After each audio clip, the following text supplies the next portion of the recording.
बोलिए जगत जननी जगदम्बा मैया की जय। आप सभी सुधी जनों को मैं आचार्य कमलेश मिश्र अपने वैदिक घना चैनल में बहुत स्वागत करता हूं। 10 फरवरी 2024 आज की तारीख है, दिन शनिवार है और माघ मास की आज प्रतिपदा तिथि है। कल कृष्ण पक्ष की चतुर्दशी थी और इसके बाद में फिर अमावस्या थी। जिस तिथि में सूर्य उदय होता है वही तिथि मान्य होती है। चूंकि सूर्योदय के बाद और आज सूर्योदय के पहले ही अमावस्या समाप्त हो गई, इसलिए अमावस्या कल ही मानी जाती। तो आज गुप्त नवरात्रि का शुभारंभ हो रहा है। आज माघ मास की शुक्ल पक्ष की प्रतिपदा तिथि है। तो आज मैं आपके लिए लेकर के आया हूँ माँ भगवती की गुप्त नवरात्रि में उपासना। इसका बहुत पुण्य है, बहुत फल है। जैसा आप सब जानते हैं, माँ भगवती अपने बच्चों का बहुत कल्याण करती हैं, अपने भक्तों का बहुत कल्याण करती हैं और सब प्रकार से उनकी मनोकामनाओं की पूर्ति करती हैं। लेकिन जो मनोकामनाएं हमारी नैतिक होती हैं, माँ भगवती उन्हीं को पूर्ण करती हैं, नैतिक या सकारात्मक। जो लोग दूसरों के कल्याण के लिए भावना रखते हैं, माँ भगवती उनके लिए बहुत ही आशीर्वाद देती हैं। साथ में जो अपने शत्रुओं से पीड़ित हैं, वो अगर माँ भगवती की जब उनका कोई इस संसार में ना सुनता हो, शासन प्रशासन आज का जो भी तंत्र है, जब आपके काम ना आता हो, तब आप माँ भगवती की शरण जाकर के और अपनी वेदना, अपनी व्यथा, अपनी पीड़ा बता सकते हैं। ऐसा करने से आपको माँ भगवती अवश्य पूर्ण रूप से अपनी कृपा अनुग्रह बनाए रखेंगी और आपको वरदान देंगी और आप अपने सभी प्रकार के शत्रुओं से रक्षा पाएंगे। या देवी सर्वभूतेषु शक्ति रूपेण संस्थिता नमस्तस्यै नमस्तस्यै नमस्तस्यै नमो नमः। माँ भगवती की गुप्त नवरात्रि अपने आत्म कल्याण के लिए विशेष रूप से होती है, आंतरिक शक्तियों को बढ़ाने के लिए होती है। और माँ भगवती की जो हम उपासना करते हैं वो त्रिगुणात्मिका है। 3 उनके मुख्य रूप हैं, महाकाली, महालक्ष्मी और महासरस्वती।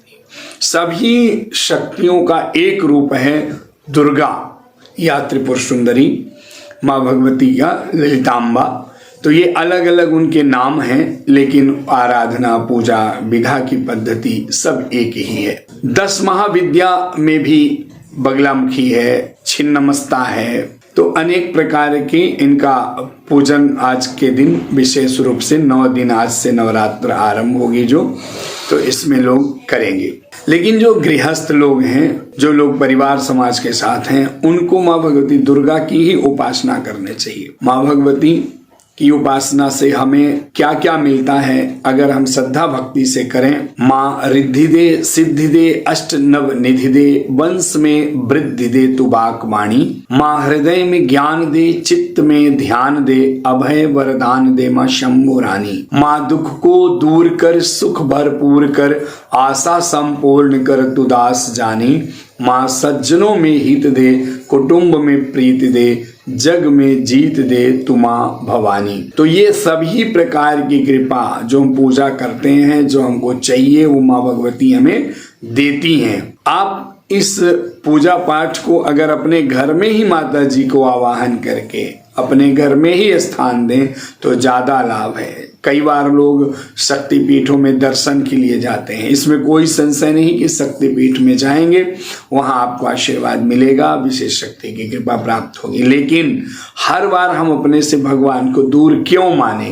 क्यों ना ऐसा करें कि उनको हम अपने घर भी बुलाएं जब हम उनके घर जाते हैं। यदि आप ऐसा करते हैं तो सोचिए कितना अद्भुत संयोग होगा और माँ भगवती सब प्रकार के भाग्य को बढ़ाएंगी।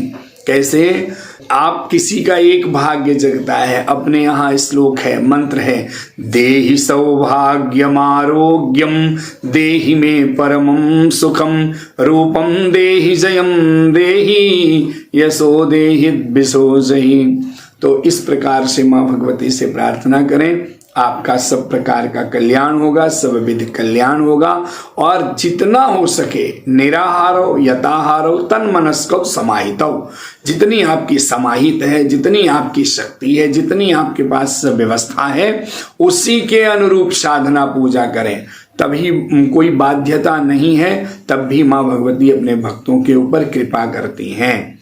विद्यार्थियों के लिए माँ भगवती सरस्वती की विशेष आराधना गुप्त नवरात्र में कर लेने से उनको विद्या बुद्धि की प्राप्ति होती है। उनका श्लोक है, पाठ करें।